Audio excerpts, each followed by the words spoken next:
আসসালামু আলাইকুম এভরিওয়ান, আশা করি সবাই ভালো আছেন। আলহামদুলিল্লাহ আমরাও ভালো আছি আল্লাহর অশেষ রহমতে। তো আজকে টমেটো ফ্রোজেন করে দেখাবো ৩-৪টা উপায়ে, একরকম দুই রকম না, বরাবর ৩-৪টা উপায়ে আমি টমেটো ফ্রোজেন করে দেখাবো আপনাদের। খুব সহজে, কালারও ঠিক থাকবে এবং রান্না করার সময় খুব সহজে নিয়ে করতে পারবেন না, আগে থেকে নামিয়ে রাখার বা ছোটাতে কষ্ট হওয়া এরকম কোনো কিছুই হবে না, খুব ইজিলি পারবেন। তো আমি ফার্স্টে যে টমেটো ট্রিক্সে দেখাচ্ছি, ওই জন্য আপনারা চাইলে টমেটোটা গ্রেট করে নিতে পারেন কিংবা একটু বেটে পেস্ট করে নিতে পারেন। দেখুন আমি বেটে পেস্ট করে নিয়েছি, আপনারা চাইলে ব্লেন্ডারে পেস্ট করতে পারেন, তাহলে এটা আরও আমিষ হবে। আমি যেহেতু বেটে করেছি তো একটু দানাভাব দেখা যাচ্ছে।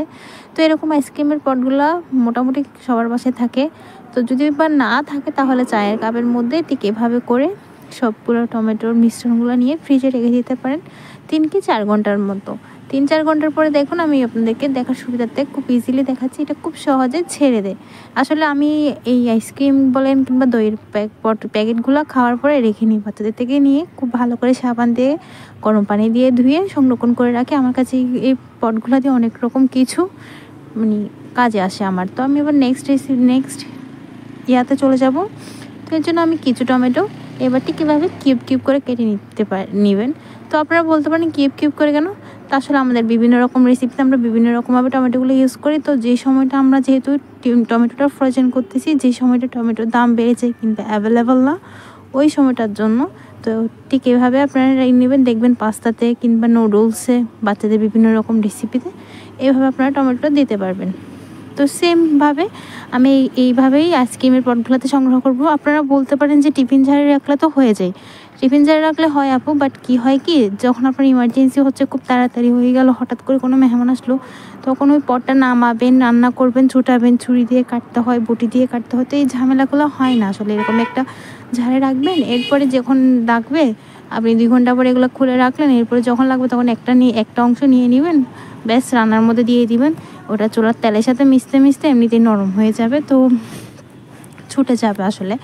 তো আমার কাছে এভাবে ভালো লাগে, আমি প্রতি বছর এভাবে সংরক্ষণ করি, তাই আজকে আপনাদের কাছেও নিয়ে আসলাম। ভালো লাগলে প্লিজ লাইক অ্যান্ড শেয়ার করবেন আমার ভিডিওগুলো।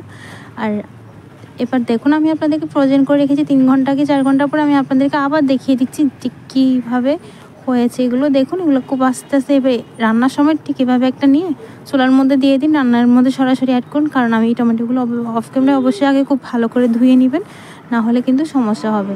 তো আমি এবার নেক্সট টিক্সে চলে যাব। আমি এখানে 3-4 রকম করে ফ্রোজেন করে রাখতেছি, ঠিক যেভাবে আমি ফ্রোজেন করতেছি আপনারাও করতে পারেন। অবশ্যই আমাকে জানাবেন আপনারা করেছেন কি করেন না, আমি আপনাদের কমেন্টে রিপ্লাই করব। তো আমি এখানে এবার টমেটোগুলো জাস্ট 2 ফালি করে নিব, আর কাটবো না, জাস্ট একটা টমেটোকে 4 ফালি করে, মানে একটাকে 2 ফালি করব, এরপর আবার 4 ফালি করে নেব, 2 টুকরাকে মানে 4 টুকরা করে নেব। এই টমেটোগুলো এইভাবে করার কারণ কি, সবগুলো তো একভাবে করতে পারেন না আপু, আমরা বিভিন্ন রকম রেসিপিতে বিভিন্ন রকম লাগে, তাই আমি এইভাবে আসলে আমরা বেশিরভাগ মাছে শেষের দিকে, রান্নার শেষের দিকে ইউজ করা হয়। তো বাটাটাও দেওয়া যায়, বাট আমি 3-4 রকম করে রাখি, যখন যেটা যেভাবে যায় আর কি, ওভাবে দেওয়ার জন্য। আচ্ছা, আপনারা চাইলে এয়ারটাইট বক্সও রাখতে পারেন, যাদের ক্ষেত্রে তবে আমি একটা কথা বলি, ড্রিপে জায়গা কম হয় তারা পলিথিনে করেও রাখতে পারেন, সংরক্ষণ করতে পারেন, কোনো সমস্যা নেই। তবে আমি সাজেস্ট করবো যে এয়ারটাইট ব্যাগসই বেস্ট। তো আমি এখানে চাকচাক করেও কিছু টমেটো কেটে নিয়েছি, আমি এটা ওইভাবে রেখে দিব। আমি আসলে বললাম না, আমি বিভিন্ন রকমভাবে ফ্রোজেন করে রাখি যখন যেমন লাগে। তো আমার ভিডিওগুলো ভালো লাগলে সাবস্ক্রাইব করে রাখবেন। আসসালামু আলাইকুম।